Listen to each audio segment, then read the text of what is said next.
Yo, what's going on, guys? Welcome back. Parents killed 59-year-old son over anime. What? What is going on?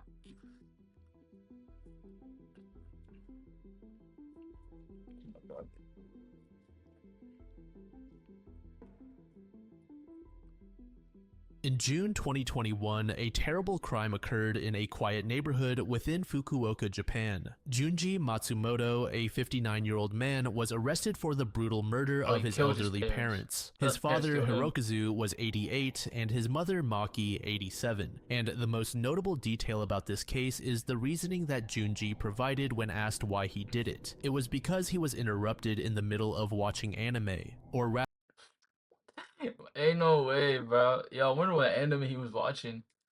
rather, this was the straw that broke the camel's back. Before we actually discuss the crime, it's important to go over the family's background, as it will allow us to better understand what was going through Junji's mind. Junji lived with his parents in a modest home in Fukuoka's I'm not Nishi gonna lie, you're 59 and still living with your parents is crazy. ward. The Matsumoto family had long been residents of this area. Hirokazu Oh my God. This game, you're not ready. once an active man and business owner, had become bedridden following a severe fall from his bicycle. This accident left him with debilitating injuries, significantly reducing his mobility and independence. Maki, on the other hand, had been suffering from chronic health issues that confined her to a wheelchair. As their health deteriorated, both parents became increasingly dependent on Junji for their daily needs. Oh, This okay. dependency Okay, I mean, if he was providing, that's good. Oh yeah, if you're providing for your parents and you still live with your parents, that's good.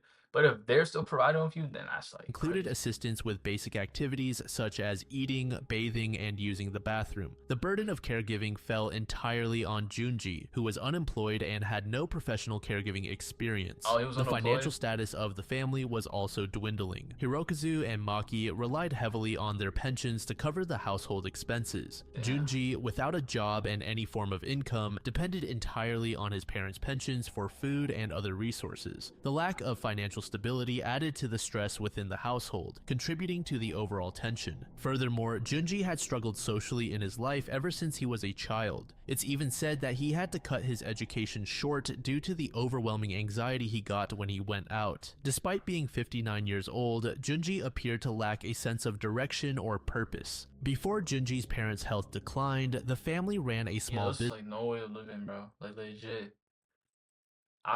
That's like no way of living, bro. Being locked up and not socializing with people.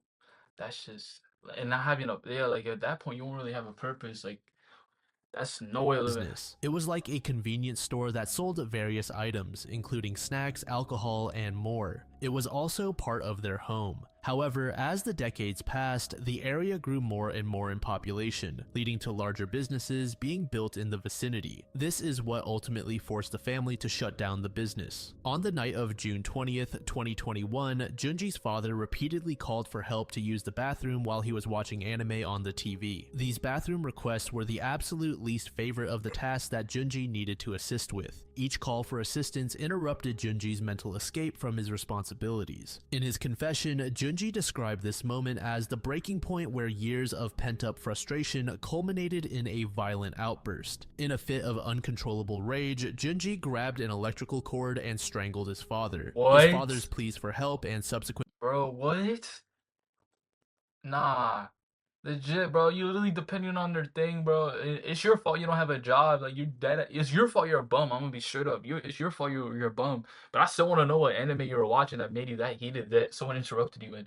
Like I just really want to know the anime. complaints about his care had pushed Junji to the edge. The act of violence was not premeditated, but rather a spontaneous response to the immediate stressor of being interrupted during his anime. The situation quickly spiraled down further when Junji's mother witnessed the murder of her husband. Overcome by panic and fear, she ran off. However, she couldn't get far. Junji later stated that he felt compelled to take the life of his mother to spare her the trauma of living alone after witnessing such a gruesome act. He killed her using the same You method. kill her to spare her.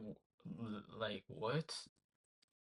Bro, living that's a alone terrible after excuse. witnessing such a gruesome act. He killed her using the same method. After committing the murders, Junji took a step back to absorb the reality of what he had just done. As his adrenaline started to fade, he came to terms that he was now a criminal. He didn't really know what to do next, but what he did know was that he didn't want to go to jail. So he hid both bodies in an industrial refrigerator in the old No, business the family ran, you hid the body in the refrigerator? How dumb are you? sealing it shut with tape. Afterward, he started laying out his options. Since the family didn't go out too often, Junji knew he had some extra time to think. He hoped that the large fridge could delay the discovery. Initial examinations revealed no external wounds, which only briefly stalled the identification of the cause of death. The condition of the bodies indicated that they had been in the refrigerator for several days, aligning with the timeline of the reported silence from the That's family. so It didn't creepy. take long for investigators to realize that the couple's son was living with them, so understandably, they immediately suspected that Junji either played a direct role in their deaths or he Bro, it's to me it's crazy. All of this is because you were given the responsibility as caretaker, and and you come. That's literally your only job because you don't have another job. You're a straight up bum. You have no social life. You got no friends. You literally just got your parents. To be honest with you, you're watching anime, and then as soon as when you're supposed to do your job, caretaking your parents, as soon as one of them wants to use the restroom, you latch out on them because you were interrupted with your anime. And I still to this day want to know what anime it was. To be honest with you, was abducted. The like police what? interviewed neighbors and relatives to piece together the events leading up to the discovery. Neighbors reported seeing Junji acting unusual around the time when police suspected that the couple was killed. It was fairly obvious to them that he didn't want to be seen. Relatives informed authorities of how dependent Hirokazu and Maki were on Junji. These interviews painted a picture of a man under immense pressure, struggling to balance his responsibilities with his personal needs.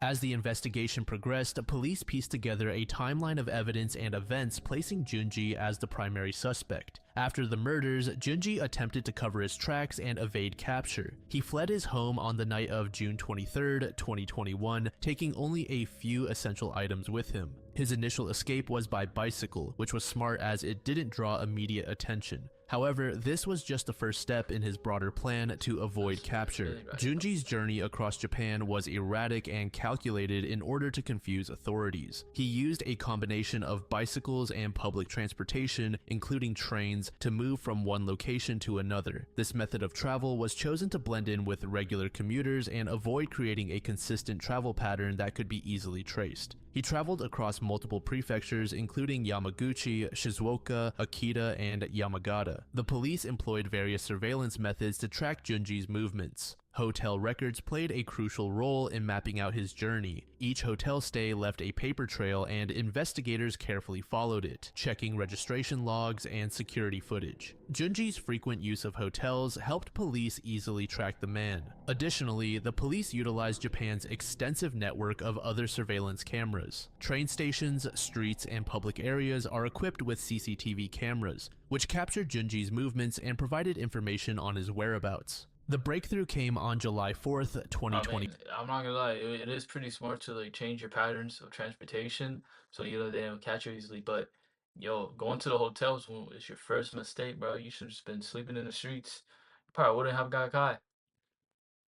When the police managed to pinpoint Junji's location to a hotel in Kyoto. They surrounded the premises to prevent any possible escape. After confirming his presence, the police moved in to apprehend him. Junji Matsumoto was arrested without resistance in the parking lot of the I hotel. mean, how His is he gonna demeanor resist? during He's old as fuck, bro. He had nothing the arrest was reportedly nothing calm, going and on in he life. did not attempt to flee or deny his identity. This behavior suggested a level of resignation.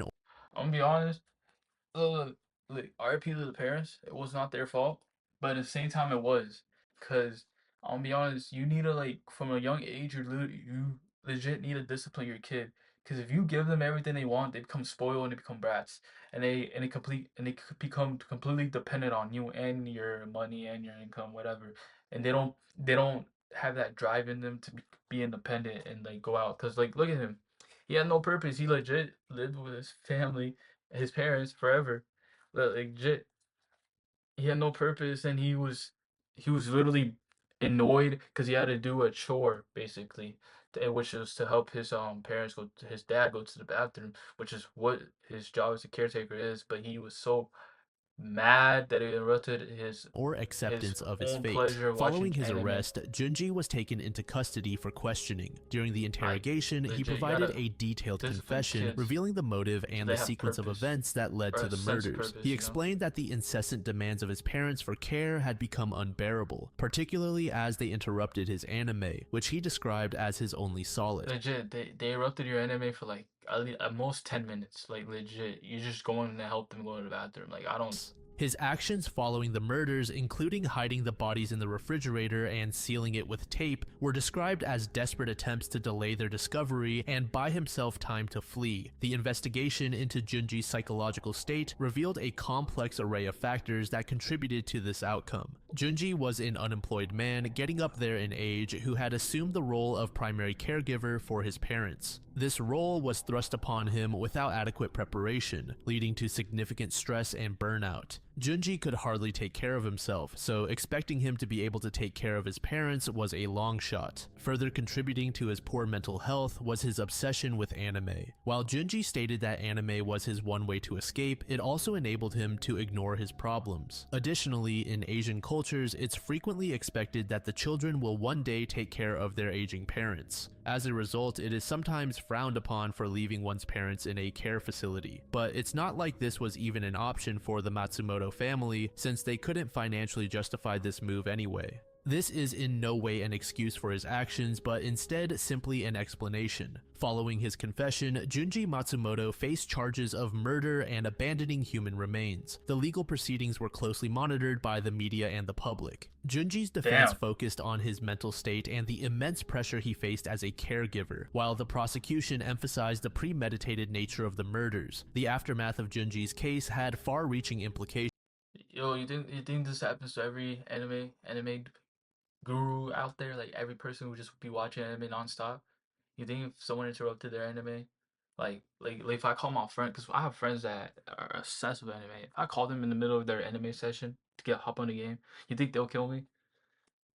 It brought to light the challenges faced by caregivers in Japan, especially those caring for elderly parents. The Japanese government and social services took note of the case, leading to discussions on improving support systems for caregivers to prevent similar tragedies. There were calls for more accessible mental health resources and community support to alleviate the burden. The case also Hmm. highlighted the potential dangers of obsessive behavior and the need for balanced lifestyles. Again, while Junji's obsession with anime brought him solace, it also allowed him to disregard his own health and well-being. This aspect of the case sparked debates about the impact of media consumption on mental health and the importance of addressing underlying psychological issues. Damn. Yo, it's literally deeper than what it shows on the surface. Like legit, people people are too obsessed with their phones. Not only anime, but I'm just talking in general. People are too obsessed with phones, playing video games, and they don't really have responsibilities, and then they just feel like they don't have a purpose, and that's where mental health really kicks in. But yeah, I hope y'all enjoy. Subscribe, like, share, and watch my other videos because I post hella